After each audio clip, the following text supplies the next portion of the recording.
Hello, horror fans. It's me, Cass, Kylie. and today we are talking about one of my favorite movies, and we have a very special guest. We Very special. absolutely love him here at the podcast. And if you have not checked out his previous episode, we'll link it down in the description below. But we have on William Perry. How are you? I am so well, and I'm so excited to be here again. You guys are always so much fun to talk to, and yeah, one of my favorite films. In fact, I tell people, people will give you a questionnaire and say, if you had to watch one movie for the rest of your life, and you had to watch it every single day, you were only allowed to watch one movie, what would it be? And it's like, if it was one of the ones I did, it would be this, The Lost Boys. Just a great, fun show. Lots of fun memories doing it, but it's also just a great show. It's just well done, sexy, cool, bitchin', great cast, a lot of fun. And yeah, just one of those ones where it's like, if it's on, if it's 2 minutes in or 2 minutes from the end, I'm watching from wherever we are until it's over, no matter what else is going on. Sorry, work. I have to watch Lost Boys. Yep. That's very true. So, for those of you who don't know out there, Bill has a incredibly expansive career as a stunt person. He was involved in Lost Boys. I do want to put a disclaimer because Bill himself will tell you this. He a lot of the stunts that he was personally involved with, there were some that were cut. But this kind And of it was all the best stuff too. You don't know, so you don't know, so why? I can say anything I want. You'll never see. Right. But we Lost Boys is incredible. Kylie and I were talking about this the other day, but this is actually kind of really special for me even too, because my birthday is next week, and Lost Boys is a very formative movie for me. This is like my Twilight. Like, watching this growing up was like the world expanded. I have talked about this before, but I had a vampire encyclopedia, and on the cover of that vampire encyclopedia was David from Lost Boys. And I had not really watched the movie through before. When I got the encyclopedia, watched it, and it was like brain altering. Like, this is where I want to be for the rest of my life. Like, I'm like, maybe Yep. I am not a lame person. Maybe I just haven't found my crowd yet. Yep. So, and I'm still like riding that high many years later. So I love this movie. I love the culture that it brings to vampires and horror in general, and just the cool factor. So, we are super excited. We are going to talk about Bill and his achievements, but for the first time, because last time Bill was on, we did not have this.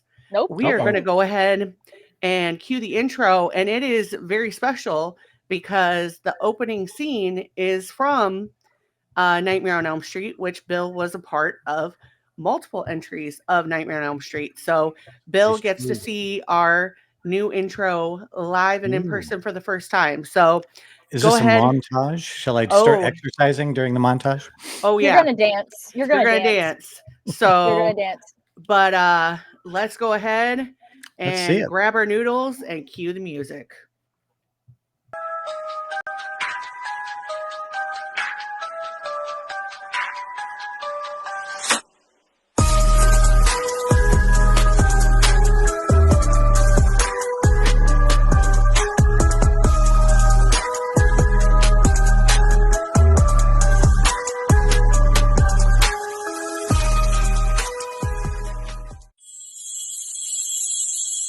Welcome to the Horrorcraft Podcast. And friends of mine in there too. That's kind of cool. Yes. Yes. Always good to see it's funny because I watch somebody asked me one time about movies that I would watch, and I said, there's they asked what my favorite movies were. I said, it's the movies that I can watch where I don't try to pick out my friends, people I knew, camera techniques, special effects. If you can fool me into just enjoying it, without actually trying to tear it apart and figure out how this was done or who that was, then you got me. and there's only a very small number of films that really get you that way, where you're just, you're just sucked in. Story matters, nothing else. Believability doesn't really matter. I'm sucked in. I'm in. You don't have to do anything else. I win. You won. I'm done now. And I was watching Scream. You had a quick clip of that. And the three of my friends actually were Ghostface in the three different trilogy, the first trilogy of those. So watching those, it's like, oh, I know who that is, but I still loved the movie because I didn't identify them. Right. Right. I didn't have to say, I knew who Yeah, that one and a lot of people don't know this or might be learning this for the first time, but you were actually Wes Craven's web designer for a long period of time. I was, yeah. It was interesting. He didn't know that we had worked together before. We'd done 3 shows together, and we had a common friend, a stunt coordinator, a guy named Tony Caesar, who was kind of my mentor, and he did 18 of Wes's movies. And Tony and I had done a website together to help stunt people find work. It was just kind of the same thing everybody else was doing, except it was on the internet. And so when we had finished it, he said, "Hey, look, Wes is looking for a web developer he wants to make a website. Don't let him know you worked for him." And I said, "Why not?" He goes, "Because he's going to think you're some actor that just wants to get cuddled up to him so you can get an acting part at some point." And I said, "Oh, no, that's not the issue." And he said, "But Wes isn't going to know you because the last time he saw you, I was covered in what is supposed to be the skin of, some other person from People Under the Stairs. So there was no way he was going to recognize me. And I didn't tell him about it until much later, until the site was done, and said, I wasn't supposed to tell you this, but I figure we're done now. And, you're not going to worry about what my motivation is for telling you, but we did a few shows together.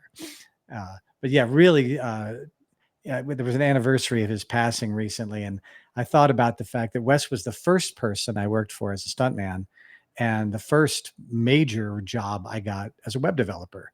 And both of those things just catapulted my career in places I never would have imagined.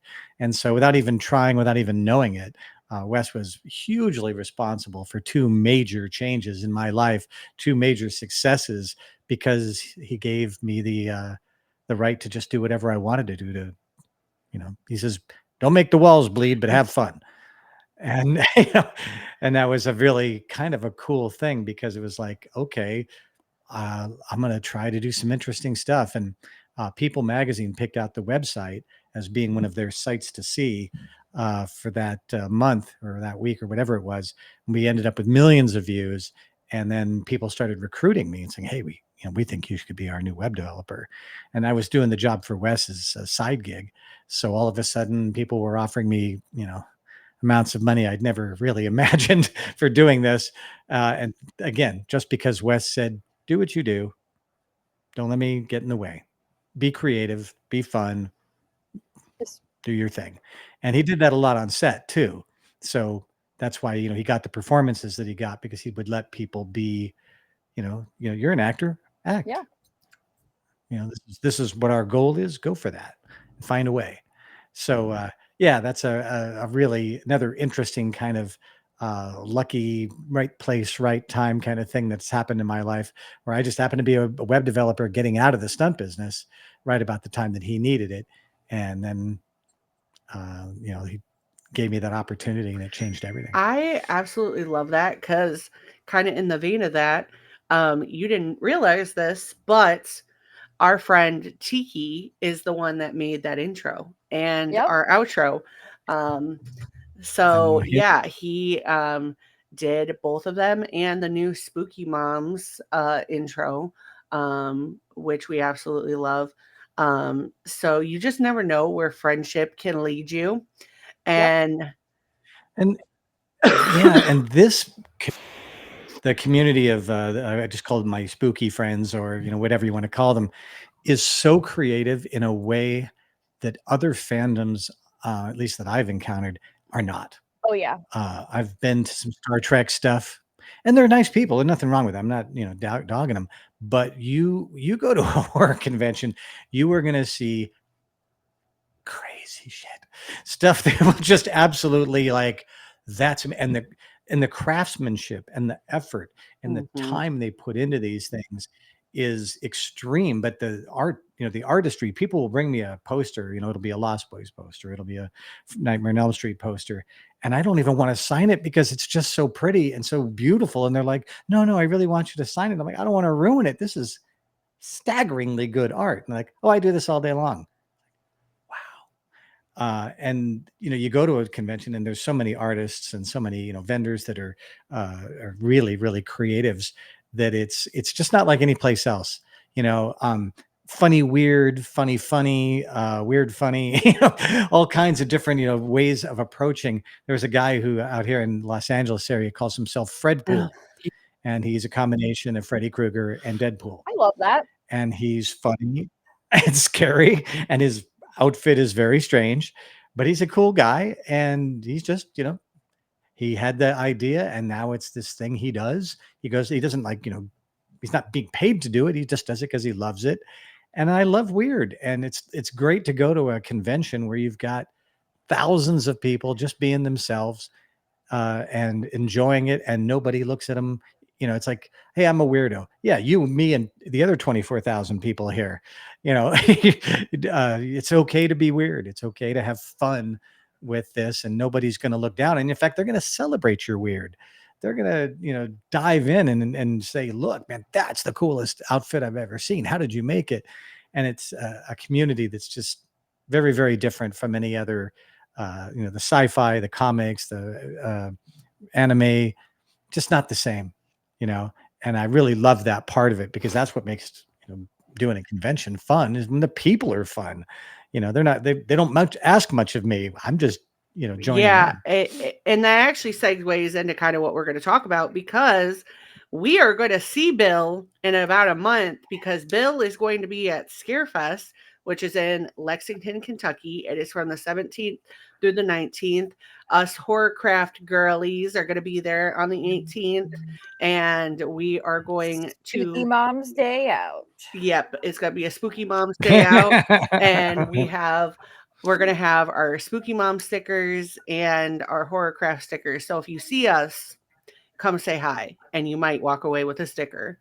Yeah. Ooh. So we're super. Now we're going to now there's going to be people hunting for you in a very unnatural way. Listen, bring it on. I'm here for it. Kylie, you could see in the intro, we changed our logo, and Kylie and I are going to be dressed up in similar outfits to what we have in our logo. And it is going to be super fun. So, but if you want to go see Bill, and you are in the area, we are going to put the link down below. You also need to go check out Bill and everything that he's doing, because he's written 2 incredible books, which I have in my hands here. And it is currently getting made into a movie, right, Bill? It's true. And something else I have to show you, because I don't know if you guys saw this. There it is. I have one that just so happened. The coloring book. The coloring book. The coloring book. It's so effed up. I was having somebody do storyboards for the screenplay version of By His Hand, and I looked at the guy's style and I said, this looks more like a coloring book. That's so effed up. I love that idea.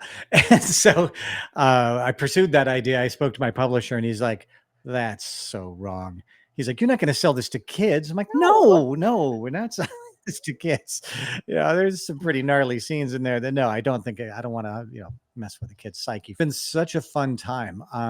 Some very big changes in the screenplay, because I wanted to. I will tell you off air, because I can't pimp it yet. But some very, very interesting changes that it was an idea somebody came to me with and said, hey, because the screenplay is more fleshing out what the books have going on anyway. Yeah. And so we just decided there's more mayhem. Things where somebody had said to me, we need another scene. Can you throw in something about this? And about 10 minutes later, I send him something that's just disgusting completely.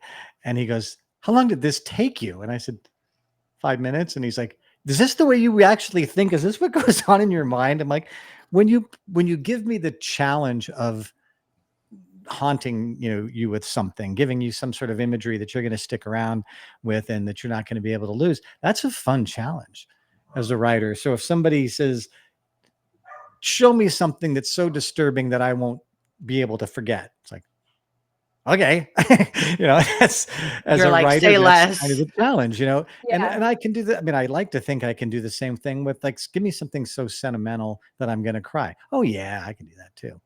But that's the challenge of it, is to try to write something that's going to affect people.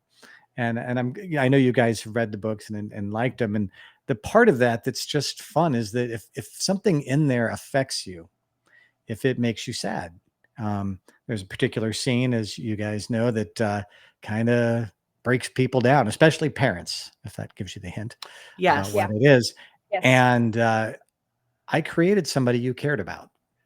Yeah. And I did something to that person that made was traumatic for you. It's like, no, not that person, and the fact is that's all imagination. So if I've given you somebody to care about, that's a great creative victory, to feel like I created a character so vivid to you that you cared about them if something befell them, some bad thing happened to them.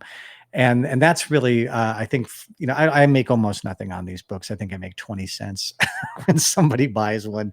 But the goal of it is to know that your work is out there and that people are enjoying it and it's affecting them one way or another. People have written me saying, you've got to tell me definitively, what was it that made all this happen? I'm like, I could tell you that, I really could, but I'm not going to now, because I know how traumatic it is for you. And I love that feeling. I love knowing that you're completely irritated and you found the ending completely unsatisfying and twisted. You're welcome. That's your $8 worth of trauma. I hope you enjoy it. I I mean, I got loads of it. Why not just bring on just a little bit more? Just a little bit more. Just a little bit. Just a little So bit. Did you guys read book 2? Yeah, we read both. Okay, you got the I other one haven't. too. You have. I have. I've read both. And they are, I mean, I'd say short and sweet, but sweet isn't probably the word most people use. They're short, but they pack a punch. And I mean, they are just one of those that you read and you instantly are just kind of sucked into. So I'm really excited to see the way that you're taking it. I'm also excited because going back to Scarefest, a lot of the movies that you were a part of, Lost Boys being one of them, people are going to be there. So Jason Patrick is going to be there. People I haven't seen since. Yeah. There's actually 5 different movies doing reunions that I get to enjoy.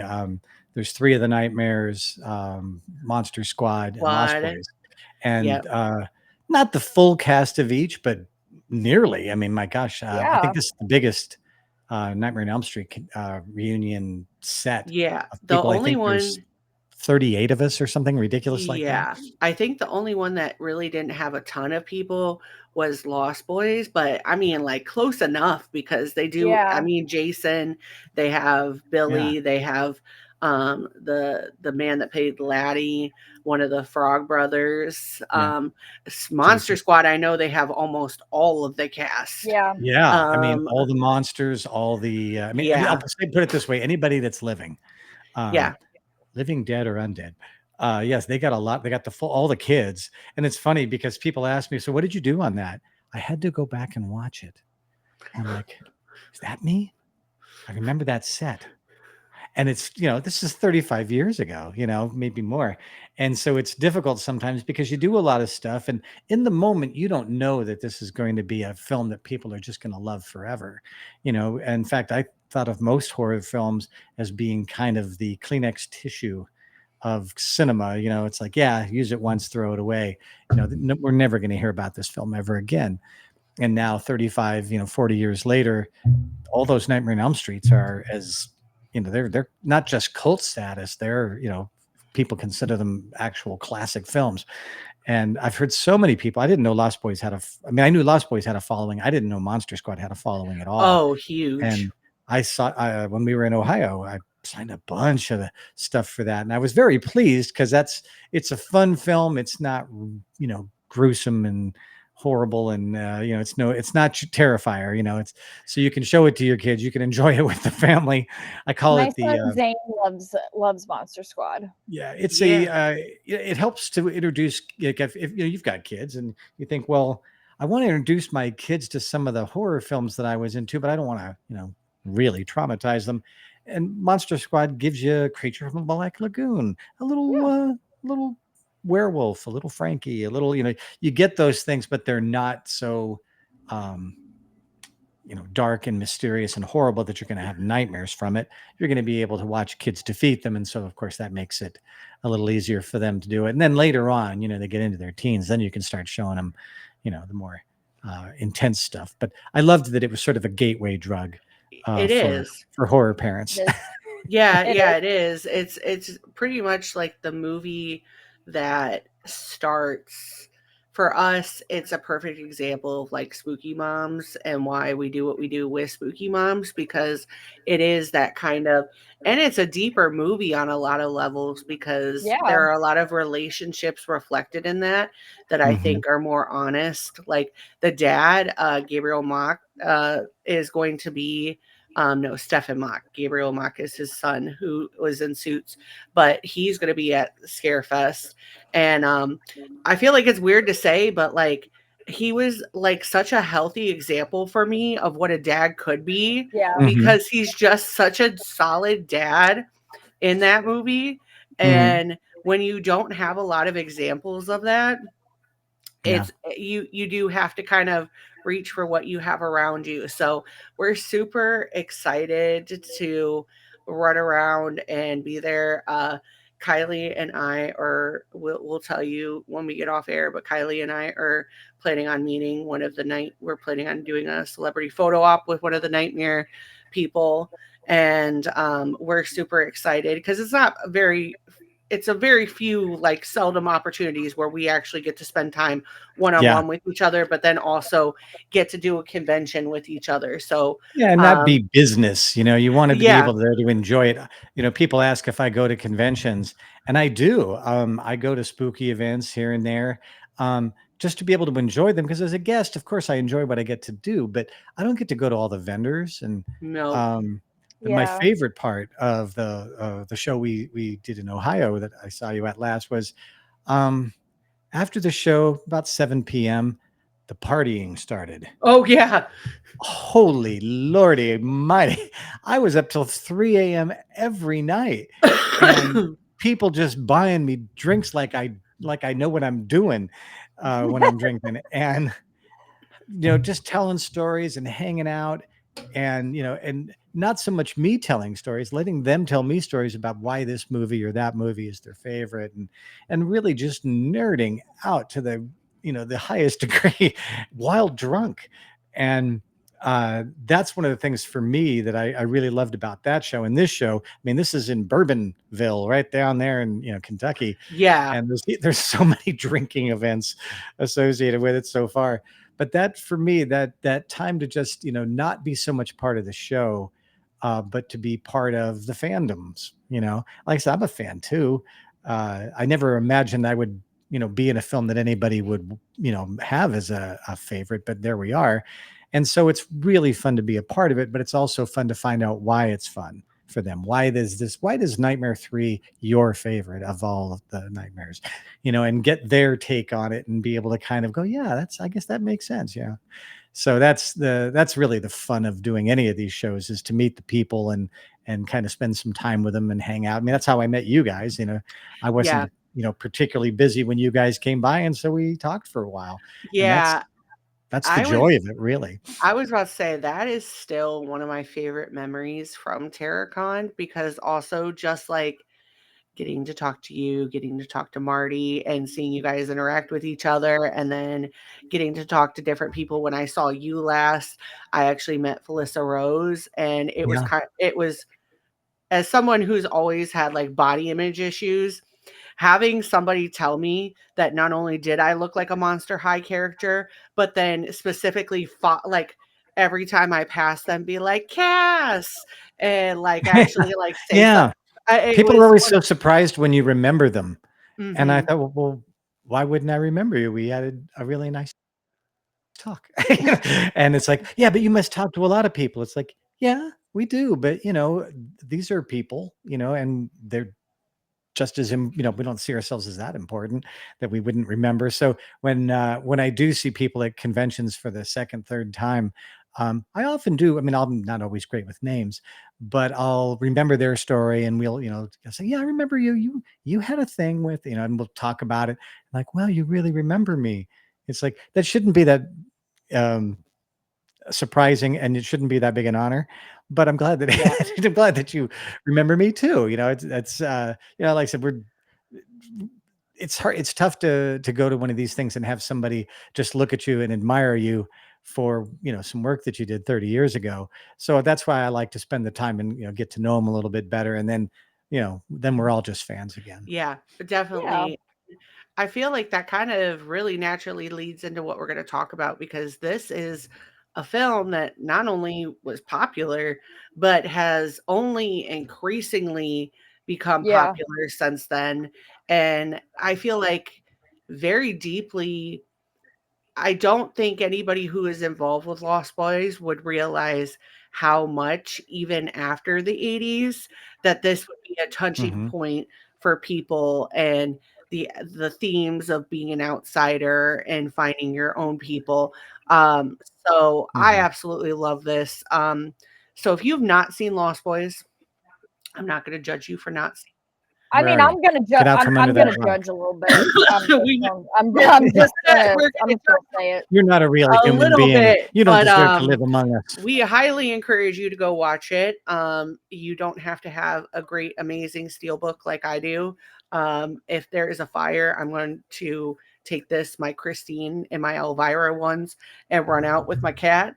But I'm all three. I'm in all yes, three I of do those. know you're on all three of them. Also, Christine was the first movie I ever Uh, did. I'm an extra, but I see myself when I watch. Oh my Oh, goodness. now I gotta go back and watch this scene. And that's so funny because What we the literally hell? We literally just filmed. we just for did Christine. Christine, because Christine's my birthday episode. So that's really funny. But It's another one that I could watch many, many times. I'm a huge Stephen King fan. And it's one of those things I always say with Stephen King, he can make you believe a car can yeah, think. Yep. He can make Yep. you believe a dog that has rabies has kind of a complex emotional life, and when it was the first film I'd worked on, they were looking for people for the big football scenes, and they looked at me and they said, how old are you? And I was I guess about 26 at the time, but I could easily have passed for 16. Always, and no, I never got away without being carded because I'm short, I was skinny, very boyish at the time. And so they said, wow, you could do a lot of stuff, or do you want to come back? I'm like, of course. And I have to tell you the quick story that goes with okay. that. My best friend Lee Waddell, who was Mhm. Ghostface in Scream, he wanted to be in stunts. I wanted to be an actor. We're working on Christine, and we look, and there's this fence. All the extras are behind the fence, and on the other side of that is all the cast and the crew and the stunt coordinators and the directors and all that stuff. And Lee and I are leaning against the fence. We said, somehow or other, we got to get on the other side of this fence because we need to get over where those people are. 10 years later, Lee and I were working on a film called Poison Ivy. And it was the first time we'd worked together on the same film at the same time. And we're sitting having our dinner, and we look over, and there's a fence. And behind that fence are all the extras. And Lee looked at me as if he knew, as if I knew exactly what he was thinking, which I did. He goes, we're on the other side of the fence.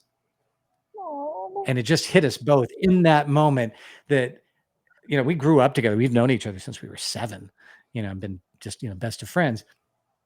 Here we are wanting to, live out this dream of being in movies. And there we were, it was like, 10 years ago or so. I think it was about that. We look over and we were actually working on the same film at the same time. We'd done plenty of films, but never together since that extras work. And it was just really like one of those moments where you realize, wow, I got to live my, and we got to Aw. do it together. How cool is that, right? So Yes. I will always Bill, carry you're that.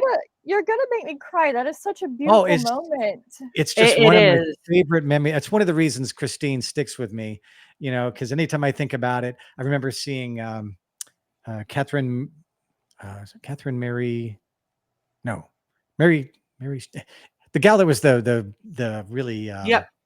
the girlfriend Yep. of the Yep. guy. Of Arnie. I'm Yep. massively in love with her, always will be.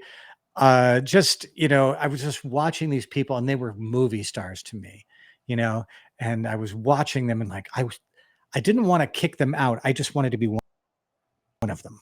I didn't want to push anybody out so I could be in that spot, but I just watched it and just was like, that's everything I want to be, and then seeing that, eventually, yeah, I got a chance to be in a handful of shows and do some good work and, something to be, proud of. And but then to be able to do it with my very best friend. Oh, come on. We all get to, not many people get to do their dream gig, but they don't, and chances are even smaller. They get to do it with their best friend. Maybe Matt Damon gets to do that. Right. But, Yeah, you don't necessarily get to go along with your lifelong best friend. I feel Kylie and I are both like looking at each other, like don't look at each other, but we're both like feeling the same thing because it is one of those things where, doing this, you do have those moments where we like look at each other. And I know like we most recently when we redid our logo, we had one of those moments where her and I both are over FaceTime, our families are going on in the background and we're both just looking at this and we're like, we're so beautiful in this and we get to do this together. Dude, I was yeah. walking into the Lee and I are hospital actually, when I was getting my spinal injections. I'm like, yeah. I'm getting to go get played voodoo doll with my staff doctor, and it comes in on my phone, and I'm just looking, and I'm just like trying not to cry because I'm trying to walk into the hospital. I'm trying to not run into people because I'm looking down at my phone, but it was just, I still, even when I'm editing, I just look at it, You like, just look at it and it's look at it like, more this is just so freaking cool. and it's more or less that the And I always think, I don't expect anybody to be impressed. I really don't.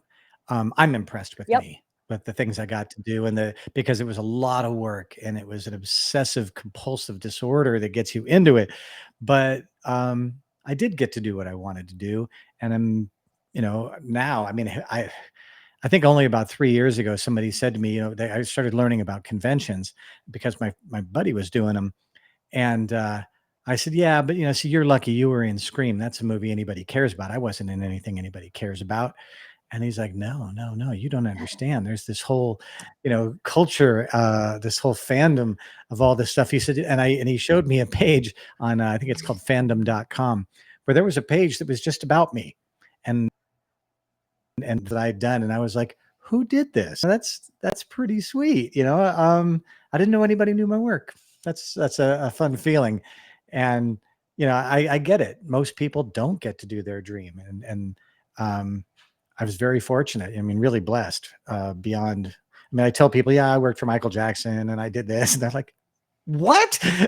How did that happen? It's like, yeah, I don't know, I have a man. hard time. know? I have a hard time, Bill, because you, especially horror wise, you've been in like an insane amount of cult classics, like an insane amount, Insane an, amount of cult an classics. insane amount of cult classics. Like I can And I would literally, never have known that. I would never yeah, have known that they were cult classics until just a couple of years ago. Still just found out about Monster Squad. I mean, I figured, Lost Boys, because it's just a cool film. But I used to not tell people that I did horror films because, not that I was ashamed of them, I just didn't think they held up. I didn't think anybody, I was like, I wanted to do, Kramer versus Kramer. I wanted to do A Few Good Men. I wanted to do something where people were like, oh, that's one of the great moments in cinema. And I didn't think I did. I didn't think anything I did had, carried any weight. But then you find out that, it doesn't have to be Wuthering Heights to be something that people really, really enjoyed. And it's a touchstone to their childhood. And, they carry lots of memories with the first time they saw it or who they saw it with. And So yeah, up until the last few years, I wouldn't even have told anybody. Yeah, oh God, don't if they find out I was in a nightmare movie, they're gonna tease me forever. I'm never gonna hear the end of it. When in And reality now it's you have like a bevy of like horror street cred, and all of us are just like, holy crap, like what do you mean you were in this movie, what do you mean you're doing this, like, like I think about the films that nobody knows I was in. I think about some of the smaller ones, and I think, is that a thing? Would anybody even know this movie? But I have to kind of look around and say, yeah, well, just because you didn't necessarily think that was a good film, other people do. People say, Predator 2, the subway scene is my favorite scene in the whole film. Like, get out of town. Like, no, and that's like the best scene in it. I'm like, oh, okay, well, thanks. That's nice to hear, I mean, because I that was have my to first speaking agree. role, and I was all excited about it.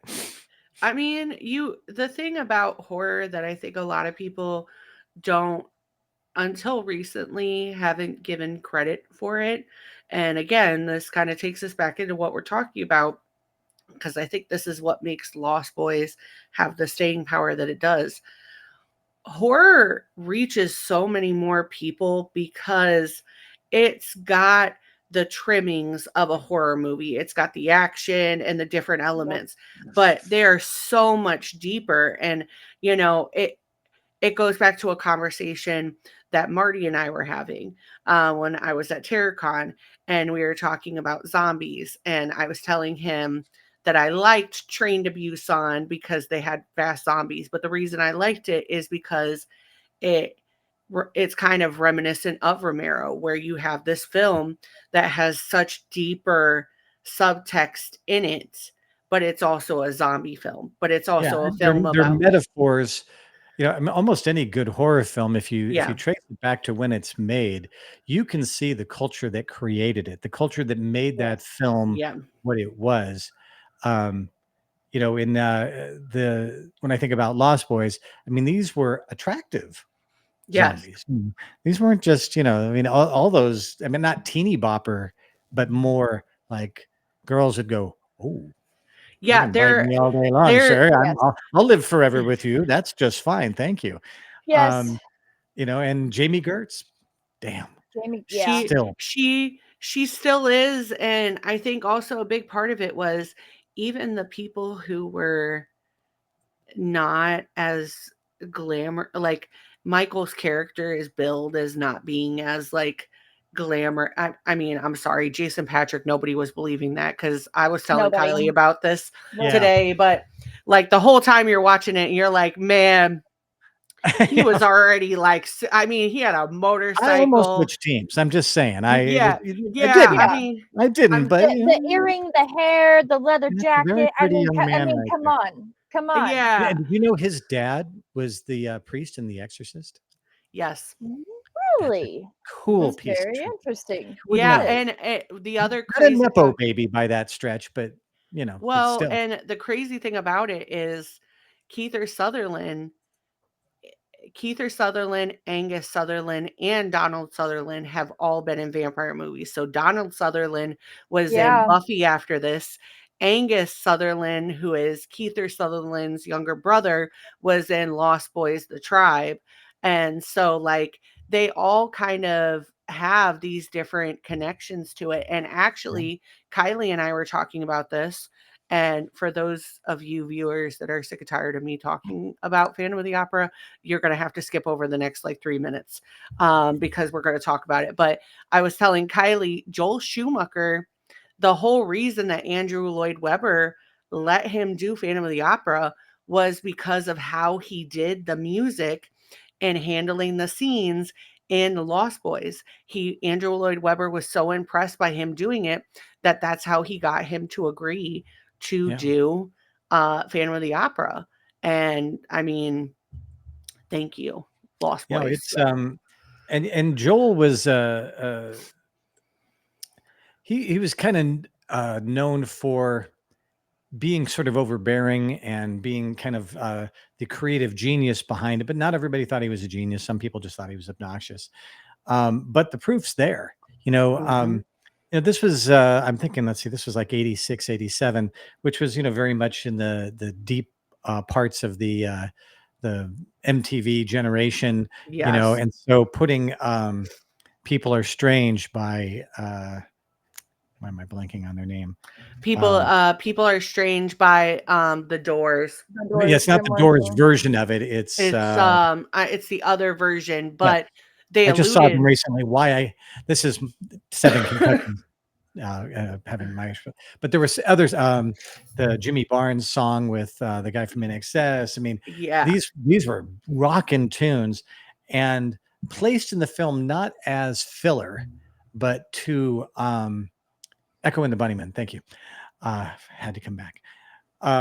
But he placed that music in there very, very carefully, and it was done not as an afterthought, but this is what this is good. This is the song that's going to be played when this is meticulously. happening. Even Tim Capello, that was the sax player. That was 2 years after he had done Tina Turner's comeback, and people knew him from that. And I mean, listen, at this point he's an internet meme. I mean, I've seen the TikTok millions of times. He's still out there, still playing. Oh, and still it- doing Still out conventions there doing shirtless. things, I ain't yeah. doing any shirtless conventions, I'll tell you that. Yeah, he's fantastic, but there is staying power. So Lost Boys, for those of you who haven't seen this, it is not currently available on streaming at this moment. I would imagine with spooky season nearing the corner that it's going to get put on a service. And I have to say, mercifully, no one has tried to redo that film. And if you're out there and you're thinking about doing a remake of this, there's absolutely no purpose to it. I think right now it's because there is a musical coming out of Lost Boys, where there is a Lost Boys like musical. And I will say I was skeptical about the musical, but I am very have skeptical. I have the updates like on TikTok.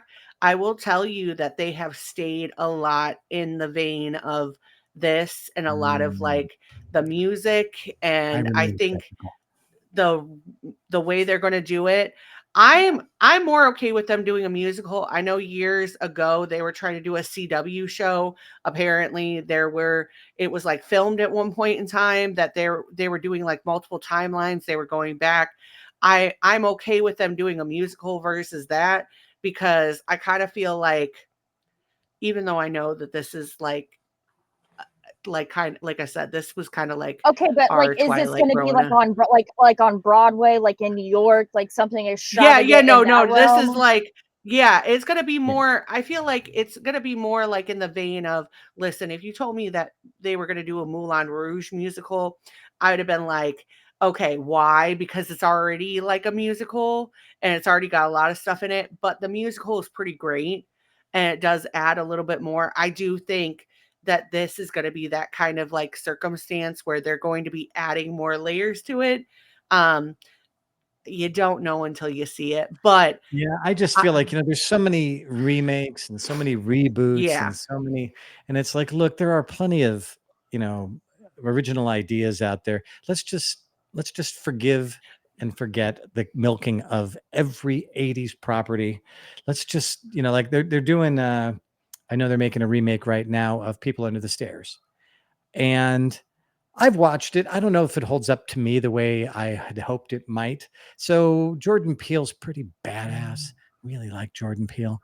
So I feel like, okay, if you're going to put it in somebody's hands, put it in the hands of somebody who's going to take the best parts and build it out. I just there's so many films people try to remake. It's like, that didn't need to be remade. I feel like It was good all by itself. I feel like this is one of those movies where we shouldn't. I mean, they did go back and do sequels, although I don't think the sequels are as good. I mean, they aren't. The They didn't second have one, the budget. They didn't have the they were straight to DVD. They were for a specific. I mean, the second one isn't as bad as say like the third, but there are some where you could go back and revisit. We just talked about Christine, they're doing a remake, and the talk is that they're going to be doing the 80s. I do think that some of the things that they're talking about doing with it, it sounds like they're not necessarily doing a remake. They're just doing Hmm. something kind of along in the lines. It's going to Okay. happen A after. reimagining, perhaps. Yeah, a reimagining, and it sounds more kind of like how Candyman was, where you had the original Candyman, and then you had Nia DaCosta come in, and it was in the same timeline, but it was a different part of the story. I think Mhm. it's going to be the same way. So there are ways of doing it, and I think there Yeah. are ways of doing something really well. But I do just think pulling from a lot of these stories, it's just not where it's at. And Lost Boys, we have different stories like that now. I would argue Sinners, that just came out this year, is like our Lost Boys for this generation. Yeah. It's Yeah. kind of got that like subtext, but it's And not the same. groundbreaking for its time, Right. it was an original. Well, I mean, it's an original idea, and I think the reason kids latch onto it is this is not some movie that was a remake of something their parents watched. Um, I think that's important. I think you need to have some.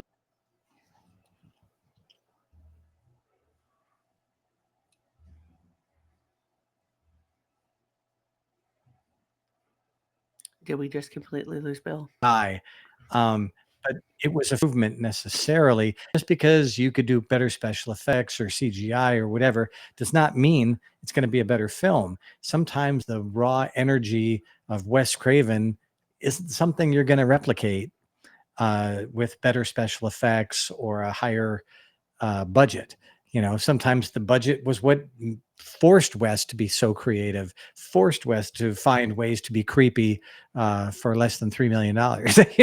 Yeah. So I feel like I just think sometimes they're just capitalizing on a name that they know that they'll get some money out of just because they can. yeah, That I feel name like recognition. yeah, I feel like this is one that can be left alone. So Lost Boys is pretty much just a very unique spin on Peter Pan's The Lost Boys. Yeah. I mean, Yep. that's the reason why they're called The Lost Boys. So it's a story, a coming of age story about a young teen named Michael. He and his brother Sam are moving with their mom, Lucy, to Santa Carla to kind of restart after their mom being divorced from their father. They're moving in with their grandfather, and Michael just so happens to run into a motorcycle gang that, you guessed it, is a bunch of vampires. So it's about him, acceptance, being an outsider, brother, the bonds of brothers, just everything. And there are just so many different elements that make this story so unique and And just fun too. yes. Like any really of my favorite horror films, there's an element to it that's clever and funny, and got to say it's sexy too. I mean, I go back to the old Hammer, vampire films. I Mhm. remember watching them when I was a little kid. They'd show them at midnight on Sunday, Saturdays, Sunday nights, and I remember thinking, man, he gets the best chicks, doesn't he? Yeah. He just calls them to him, and they do his will. It's like that is every 13-year-old boy's major boner material right there. I want a girl that I can just command, and she just looks at me like I'm everything. It's just this passion, this love, this do anything for you sort of thing.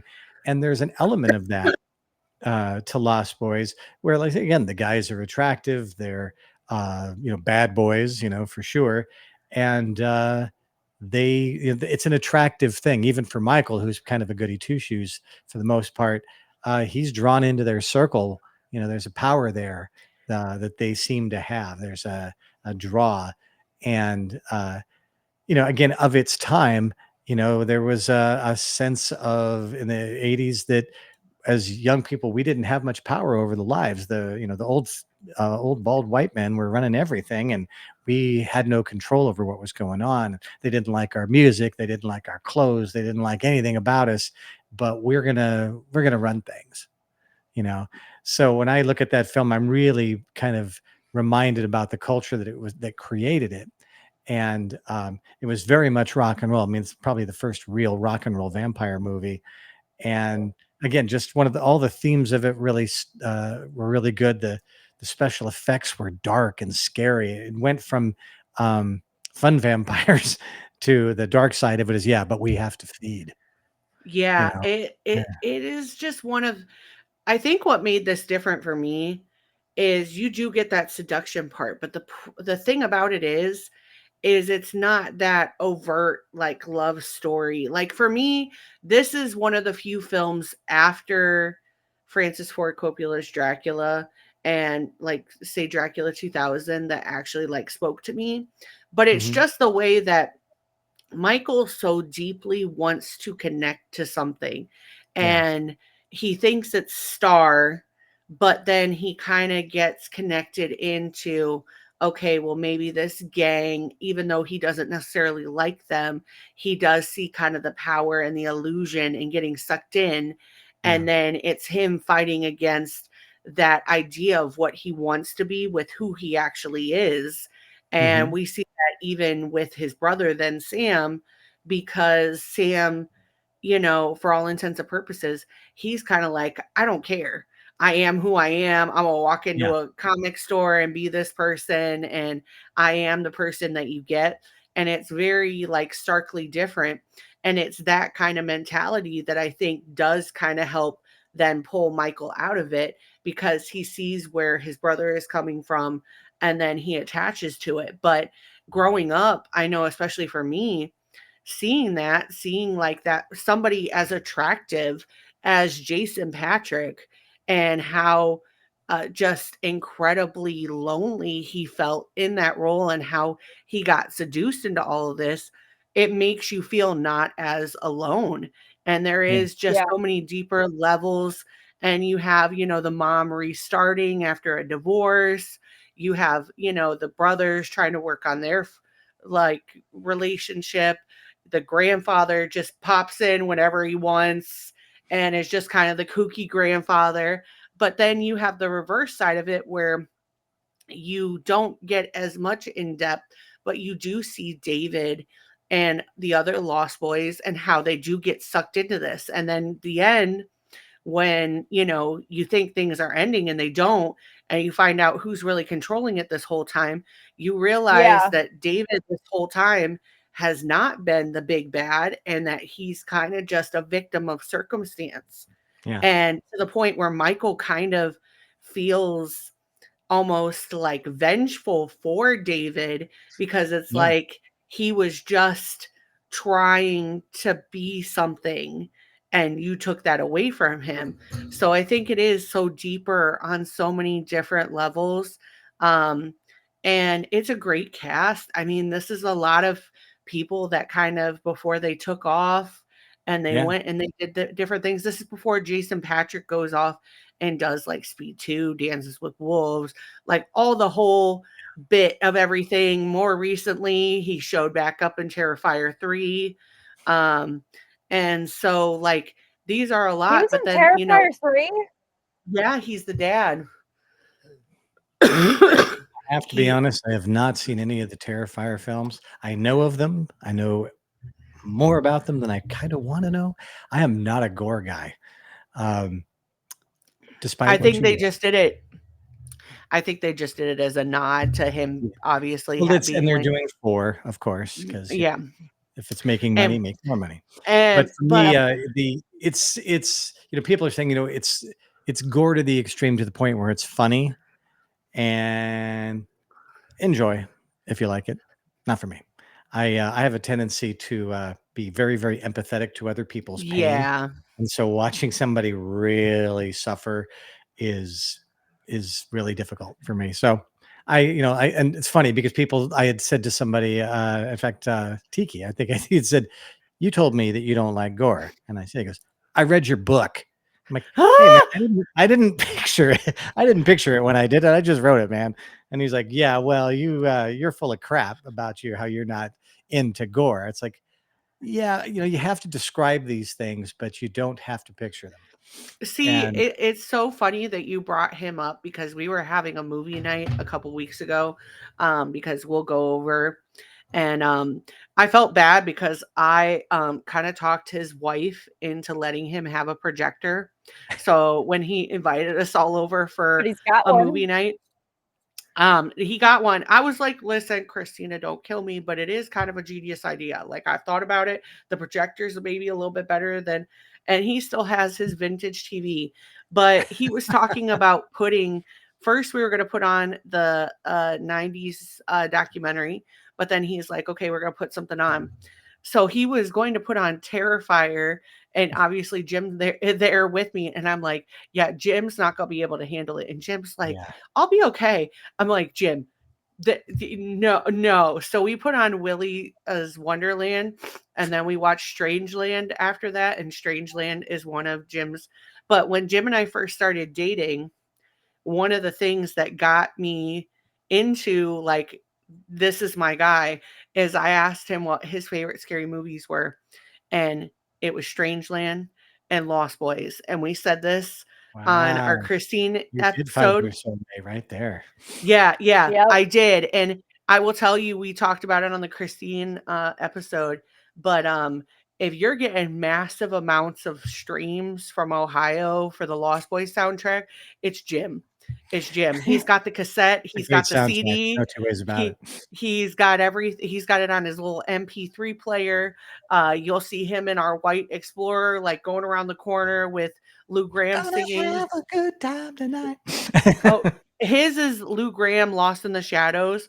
Okay. I can know what kind of mood he is if he's turning the corner, and I can hear Lou Graham from all the way down, like the next street That's over. great.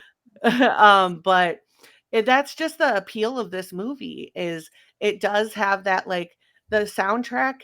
And that's Mhm. one of the crazy parts about it too, is a lot of this was kind of piggybacked off the culture at the time, but like a lot of these people just put a lot of heart and thought into it. Like G. Tom Mack, who did Cry Little Sister, which is my favorite song, he never even saw a scene of the movie before he wrote that Yeah, whole song.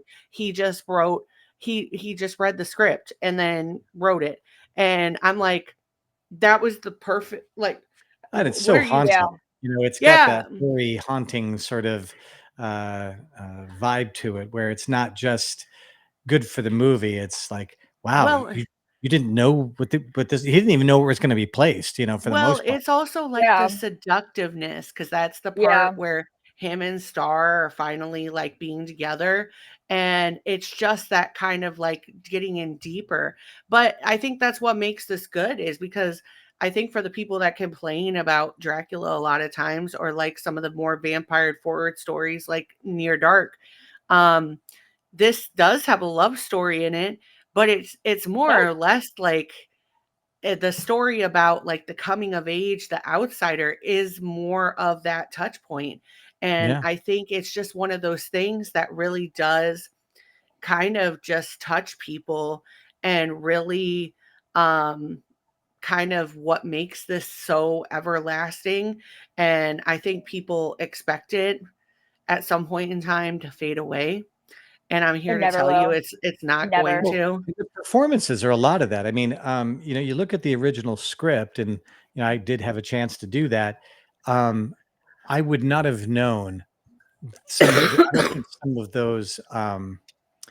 those themes that you're talking about would have been there without Jason Patrick's performance.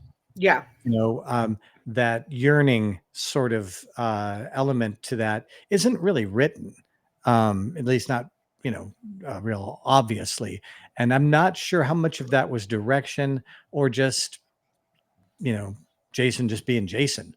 That's just who he was. That's why he probably got the part, was because he brought something to it, a loneliness, a outsider sort of vibe that he brought into it, that, like I said, was not, laid out in black and white saying, Michael is a lost and lonely teenager searching for connection. It's not written, it's more the way he presented it and the way that he was directed to do it. So that performance really is what emphasizes that. And I think what makes it connect with people is because it's, a real human thing, and not just a horror film thing, Yeah, him and Keith Sutherland, and any of the facts that we are talking about there, I will put the link in the description. These are all for their IMDb. But when I was watching this, now I watched it 3 times today, so I know what I'm talking about. Okay. We got to talk. Even if you didn't, you still would know what you're talking about. I was about to say, Kylee, listen, I watched we need this. a Lost Boys intervention here. We need to talk. Well, Kylie will tell you I watch this a lot. I do. It's just one of those movies. Like before this, when I got my hair done for the convention in March, I literally was watching this and Christine and Elvira I had on my iPad, and I watched all 3 of them. But I mean, this is something that I do have on quite often, to the point where my son knows that I have it on because he listens to his dad having the music on the car, and he knows exactly what's going on in the movie, even though he's never even seen the movie. So, Okay. but Jason Patric, he wasn't keen on playing the role of Michael because he didn't want to be in a vampire movie wearing fangs and flying around. It took several meetings with director Joel Schumacher, who eventually persuaded him to be the lead character. Now, in the opposite, Keith Sutherland was also reluctant to star in the film until he heard that NXX was lined up along with Jimmy Barnes to sing some of the songs on the soundtrack. Kiefer had spent a summer in Australia when he was a child and became a fan of their music. So that is what originally sold him. But yeah, I think nobody can look at this and say that their performances aren't great, even Keith Sutherland's, because I will tell you, when he comes back into horror in Mirrors, I mean, he gives an equally haunting performance years later, just in a different setting. So I think that's kind of the testament of time of who we have at this point in this movie and why it's as successful as it is. So, Bill, as being a part of this movie, what are some things behind the scenes that we might not know? And I think the word probably is out there about it, but this was a party. The stunt coordinator, a guy named Gary Davis, they're all named Gary, by the way. You just said Gary, you're probably at least half right. But Gary's a motorcycle rider and a guy that did like supercross kind of motorcycles. So the motorcycles in this aren't Harleys. These are dirt bikes, and they're much more sport oriented and much more extreme sport oriented, and far beyond recreational drinking at this point. I mean, it was like, oh my gosh, we got stunts to do tomorrow and everybody's hammered.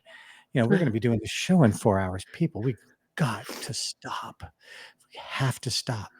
And there's a lot of stunt guys. And in fact, some of the actors that you see are stunt people as well.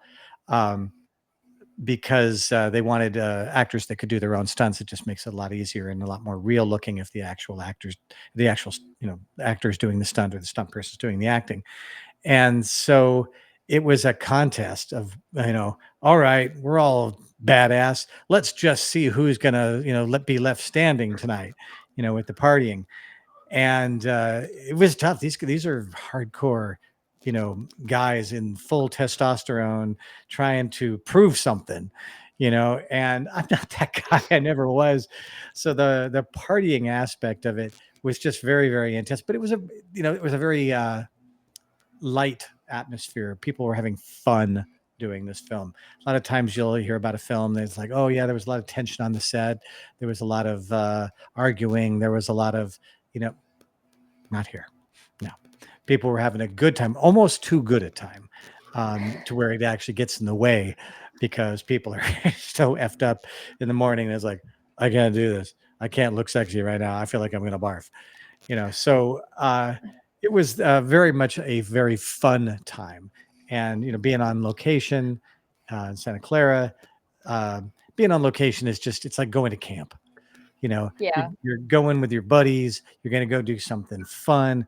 and you have the advantage of a lot less accountability when you're away. You're away on business, as it were, and hey, I'm just getting into my character by getting into all this.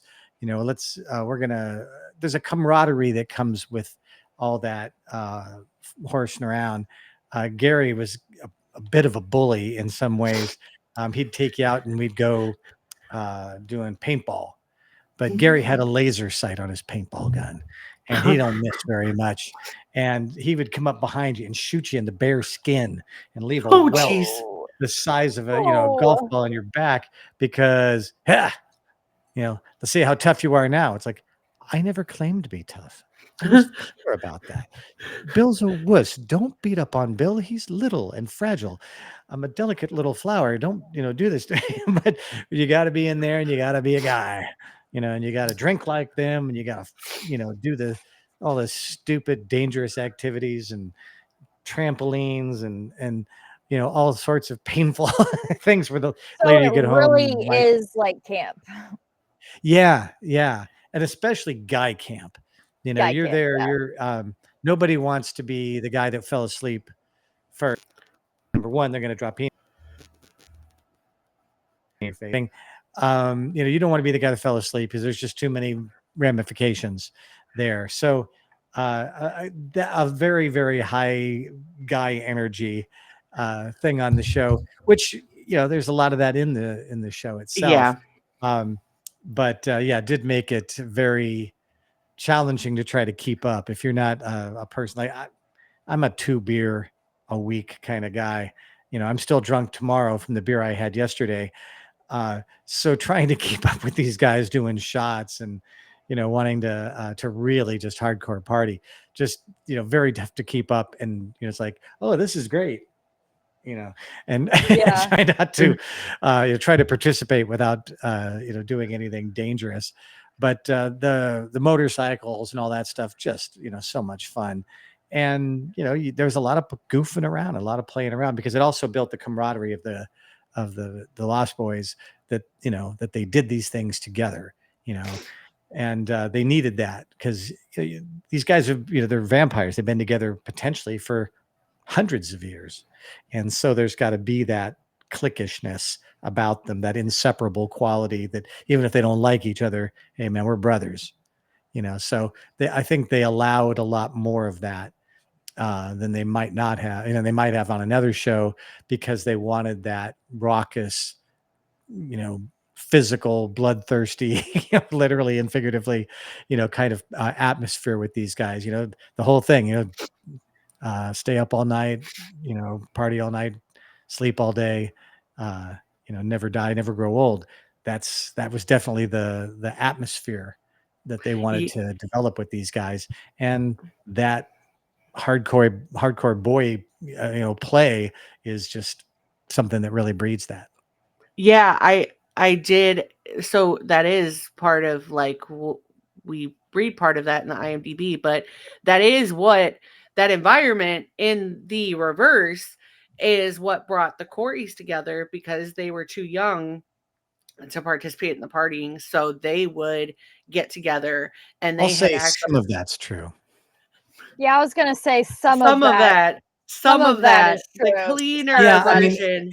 it's one of the sort of parts of that I don't normally talk about too much, but I'll just say more adult supervision was necessary, and it didn't serve either of them well in the long run, obviously. No, it didn't. And I But do. it's tough. Yeah. They're making untold money. They're the Coreys, Yeah. and mom and dad want them to be popular, want them to be happy. And so probably could have pulled the reins in considerably tighter on those guys.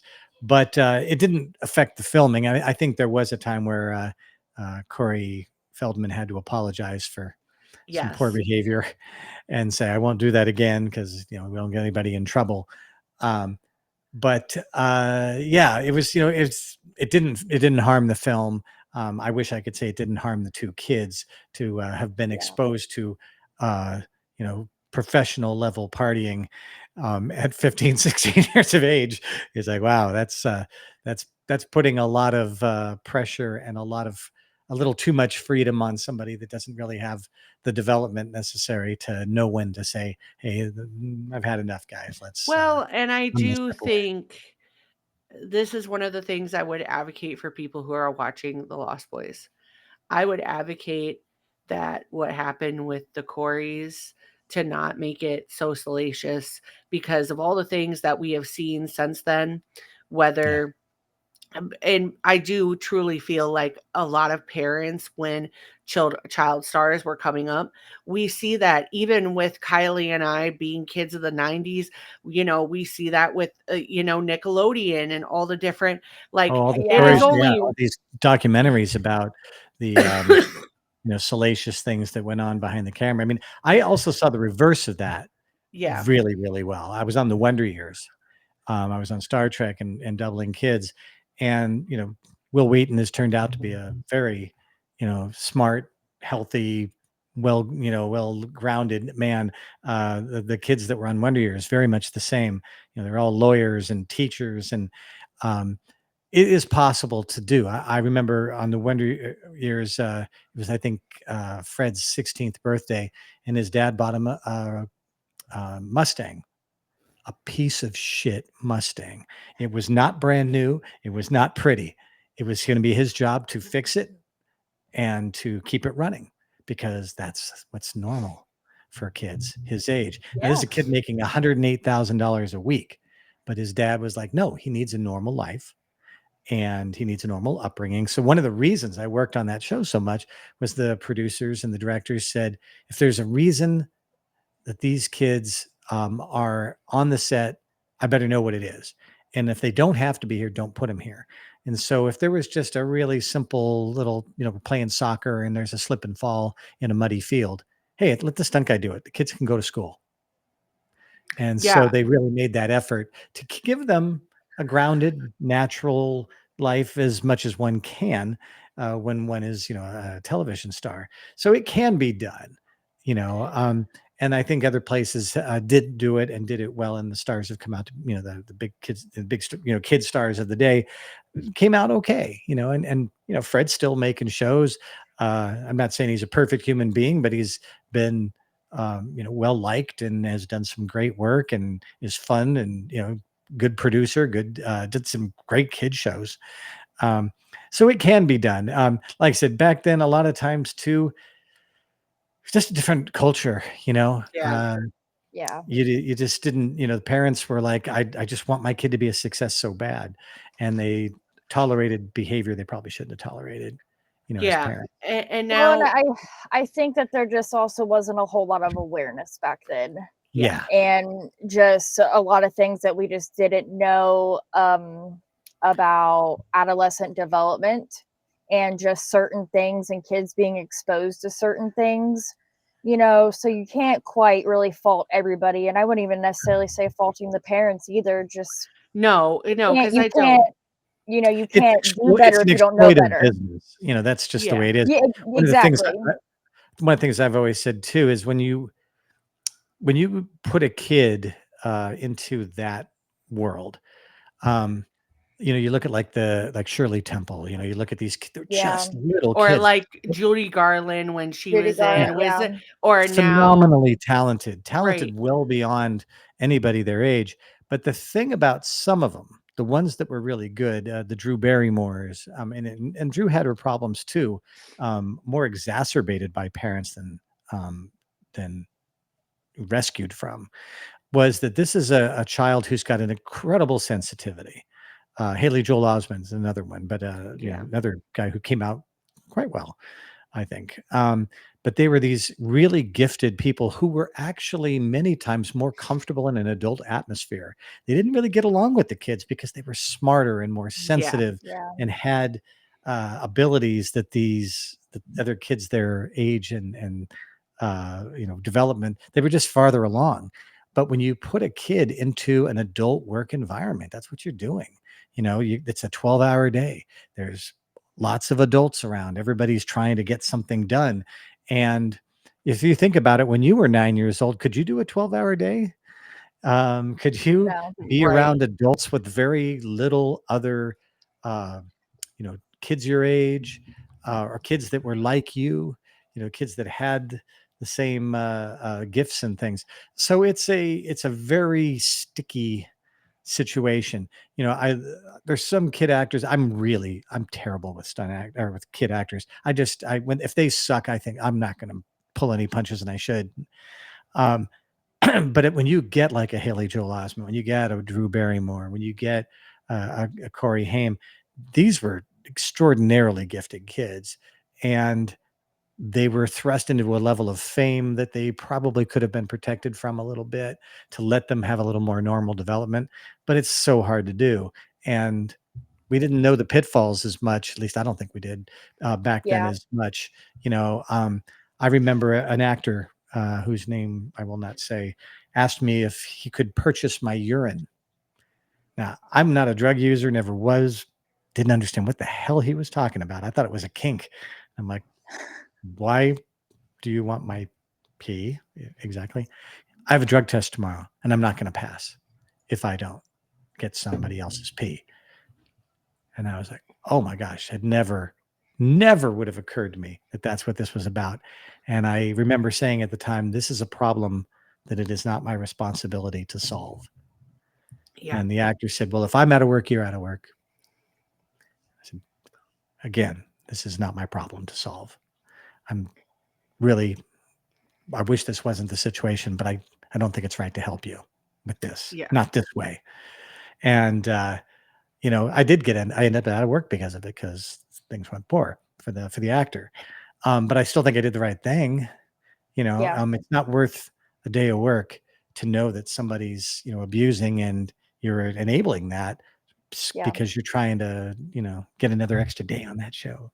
So that kind of stuff was around.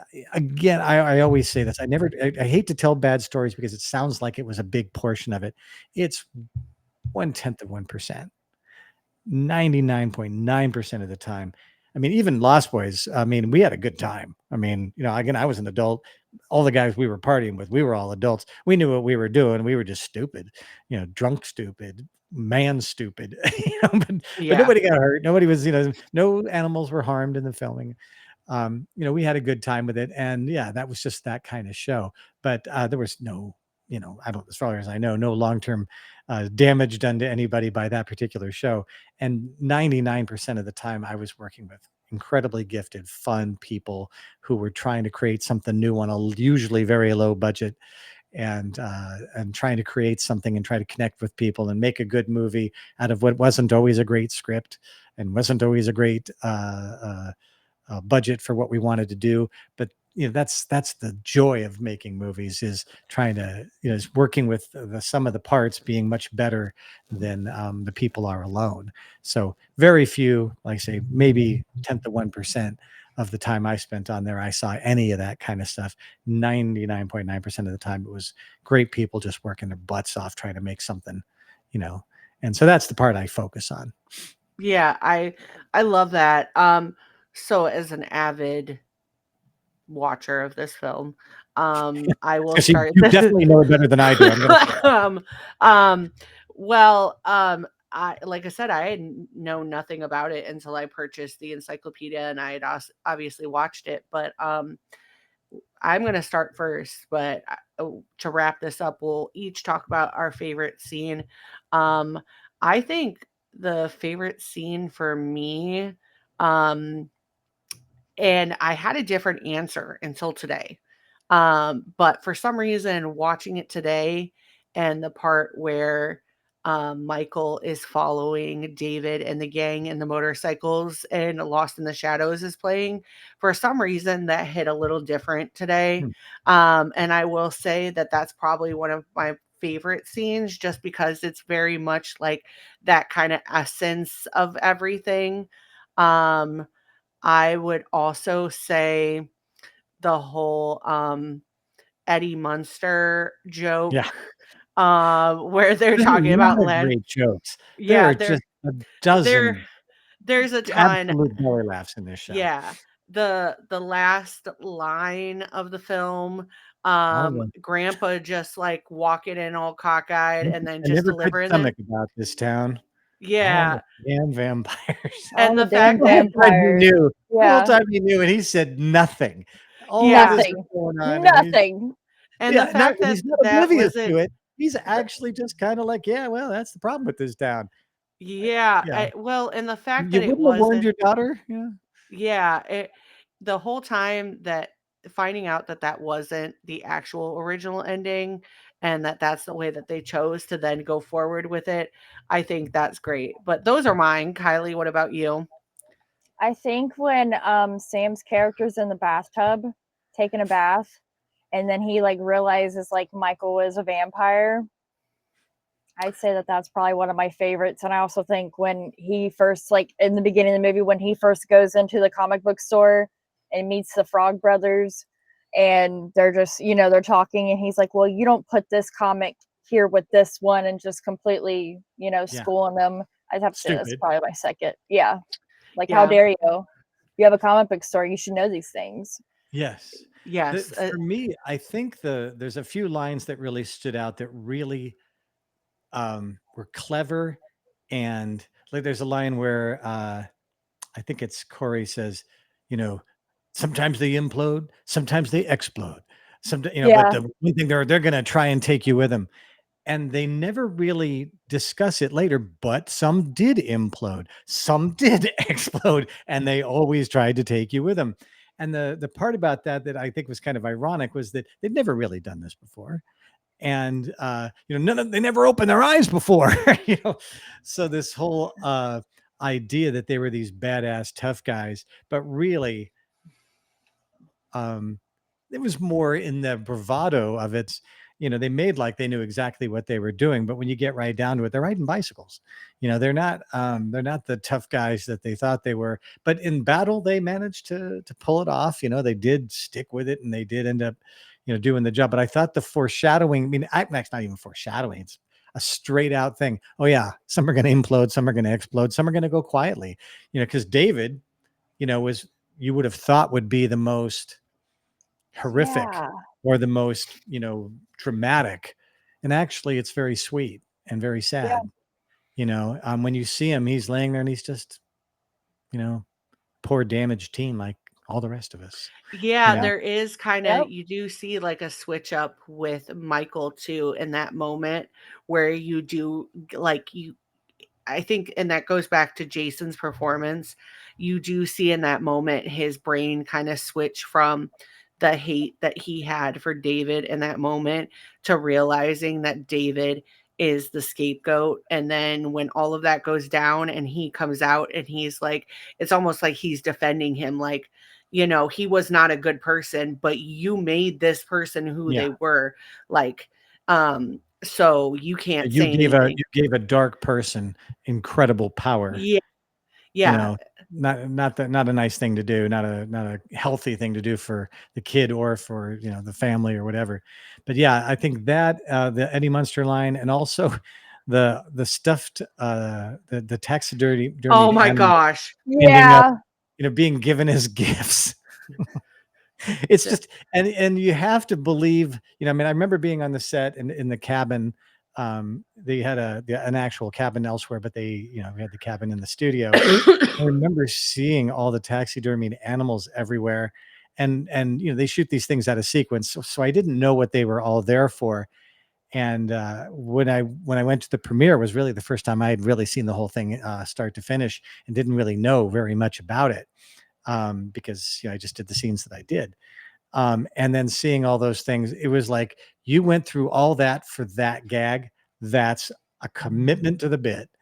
It carries Grandpa along as to who he is and all that, but just the way that they presented it, and it was like I said, a long road to hoe for a good sight gag, but it carried throughout and was one of those things where Wes used to say, if you walked into a horror film or a comedy film and you didn't know which one it was because you couldn't hear and all you could see was the audience over there, you'd never know whether it was a comedy or a horror film, because the reaction after a good scare is a good laugh. It scares you and then you're like, oh my God, that was freaking nuts. and you have that release. And I think that film, I think that Lost Boys had a great dose of that. There were the scary parts, there were the funny parts, there were the funny scary parts, and the scary funny parts. They really managed to play with you well and not take it oh so dark and over melodramatic serious that you like, oh guys, you're so overwrought, calm down. It was never overplayed. It was very natural and very funny, and they gave you a good joke after a good scare to help you not get traumatized by a scary movie. You actually got to enjoy a very comedic horror film, for what it is. Yeah, I think that that's the lasting power in this, and I think that that's the reason that we will continue to go back to Lost Boys, Yeah. and we'll And report. never make a remake. Yeah, we'll report Yeah, back just don't do about it. the musical. They just don't need to. I mean, there's a handful of like you won't remake Jaws. Yeah. You won't remake Jurassic Park. I mean, we made a lot of movies that are very similar, of course, but the whole thing is that original is just too good. It doesn't matter that the special effects weren't as good as they could be today. The story, the characters, the way it was filmed, the reason it was filmed the way it was, are part and parcel to why it's so good. Bruce the Shark didn't work. That's why you don't see it very much. But that's why it's so effing scary. Yeah. Yep. There's reasons. Alien and Aliens, two of my favorite films of all time, dealt with budget cuts and monster problems and Yep. casting issues and all this stuff. But that friction and that tension and those decisions are why it's so good. And so to try to remake it, it's like, okay, number one, you don't need to. The first one was nearly perfect, if not perfect. Don't try to, don't do it because then it's just, to me, just an obvious money grab. Yeah. If we create aliens, we're going to make some money, even if we don't make them. This poster will sell the show. No, make a good film. Yeah. Let them sell it. Yeah, and you I don't need to make a definitely. movie that's already good. Yeah, I definitely think that this is one of those, and I would argue that that's why I think that they haven't gone in different directions with that, because this is one of those movies that people would just not handle well, Nope. it Leave being it touched, alone. or we just need to leave it alone. So we are very quickly going to swerve into what's on our mind in horror this week. But if you have not seen Lost Boys, please go watch it and let us know your thoughts about it. And you might see some Lost Boys content from us from Scarefest. Who knows? We'll see that. But I will go ahead and start off what's on my mind in horror this week. And I will let you know that today is September 16th that we are filming this. It is going to come out a month later, but tomorrow is Cassandra Peterson's birthday. And as you know, I was super excited to go see her at Horror Hound. She did have to cancel at the last minute, so I'm looking forward to possibly seeing her in person in March. But if you have not seen Elvira, Mistress of the Dark, please go watch it, but also go watch Elvira's Haunted Hills, which is the other movie that she has as well. Both of them you can find on Tubi. You can find pretty much anywhere. They're massively produced. And Bill was also in Elvira, Mistress of the Dark. So it's true. Yeah. So go check it out. Broken nose to show for it. Yeah. Yeah. So thankfully Bill's okay. And Cassandra Peterson, we are always and forever grateful for you advocating for Bill's safety. So happy birthday, Elvira. Sweetheart. Just she's doing a show next month. I think it is in Washington. And she's actually the person who's presenting the con. I think it's called Washington Horror Con, but Elvira presents. And a buddy of mine is going to go do that show. And it's like, God, can't you just bring me on as your handler or something? I just want to say hi to her. She's still stunningly beautiful, always will be, and just the sweetest person. And yeah, you're right for caring and loving her. She's worth every bit of your attention and love. Yeah, she's inspired a lot of us. So thank you. I'm so blessed to not only share a name but a birthday with you. So happy early birthday. and we're gonna meet. It's gonna happen. Two Cassandras together. I think my favorite quote from her is, I don't want to be remembered as just a great set of boobs. I had a great set of legs Yes, too. yes, I Yes. love that. I just the absolute superficiality of it. It's just perfect. It's so Elvira. It's everything. It So good. absolutely is. Kylie, what's your thing in horror this week? Well, I haven't really watched anything new. I haven't really been on social media a whole lot because Cass and the Hellmaster Day work me hard in the editing realm now. I am Listen, I'm I'm not. just kidding. I'm just kidding. I'm so not just Day. kidding. I'm just kidding. I'm just kidding. I'm totally kidding. I'm loving every second of it, to be honest. I'm living out my childhood dreams. I'm getting really excited just for spooky season. This is being filmed earlier than spooky season is starting, but I'm getting really excited for AMC Fear Fest. That is always one of my favorite things that come out in October. My birthday's next month. I'm We will excited be together. we will be together. I'm excited for Tiki's Halloween special. I think it's gonna be Yes. pretty dope. And Yeah. I have some really cute family content coming. Ooh. And all I'm going to say is Raiden's Pubert Adams costume came in the mail a few days ago. Yep. And you may or may not end up seeing Kylie and I recreate our Spooky Moms logo. So In 3 dimensions. yeah, definitely. The whole Lily Munster and Morticia vibes are going to happen. But I love that. Bill, is there anything in horror right now that you're Yeah, a lot of that. I think it was Sunday. Was Andrus Jones' birthday. Andrus from Nightmare on Elm Street 4. Yes. Good guy, very fun.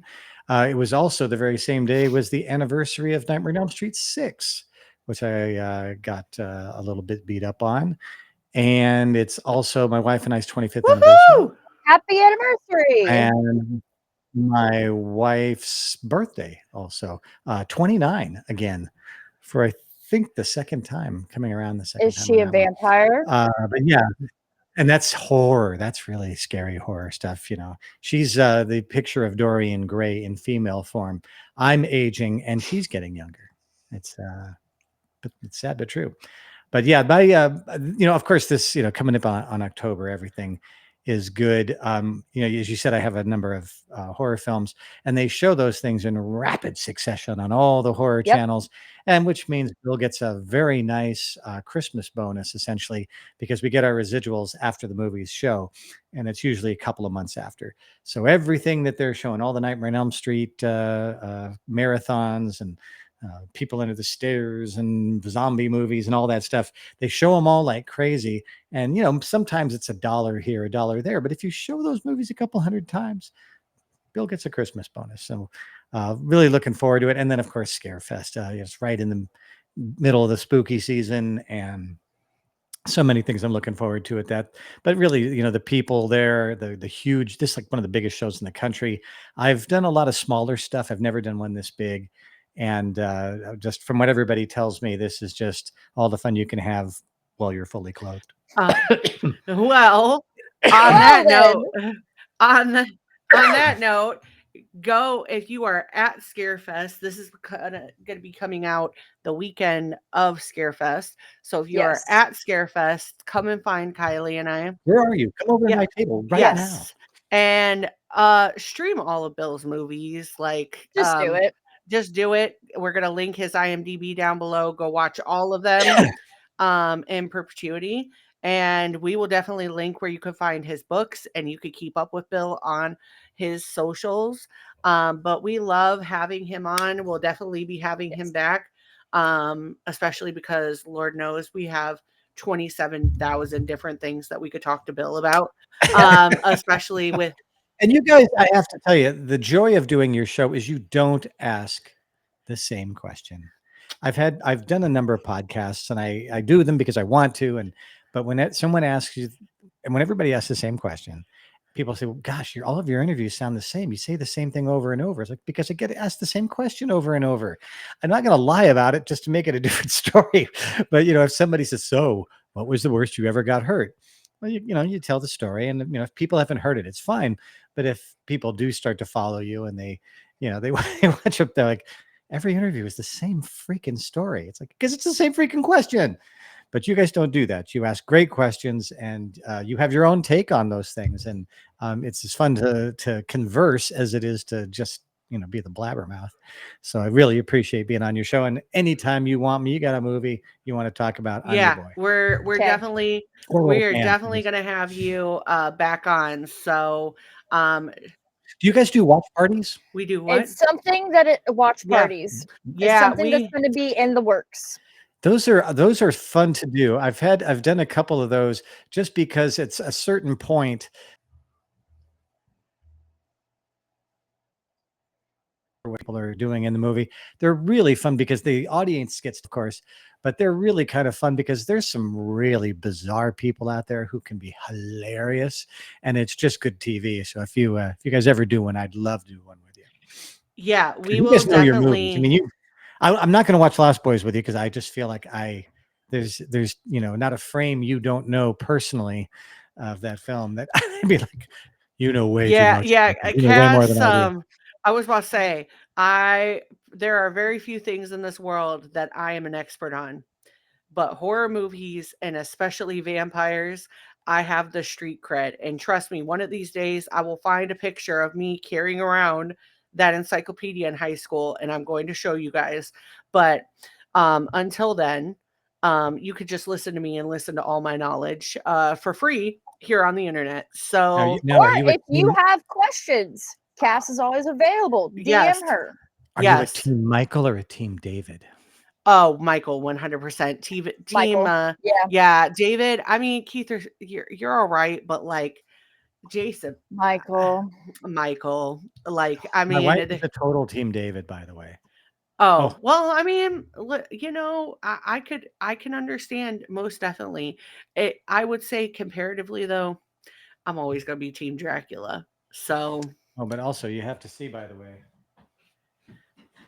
Oh yes, your Lost Boys jacket. Yes, your Lost Boys jacket. Now, is that rocking? Now, they didn't give these out back then. I made this one because the ones they gave out were really stupid, but I still wear it because it's cool. So there. It is. Yeah, I absolutely love your jacket. I've seen it in person. So please go visit Everything of Bill's. We're going to go ahead and rock this out. So until next time. We're going to vamp out. We're going to vamp out. So until next time, it's me, Cass, and Kylie. And this is the Horrorcraft Podcast. And we're saying bye and subscribe to that biatch you out there. Yes. Yes. Bye. Bye.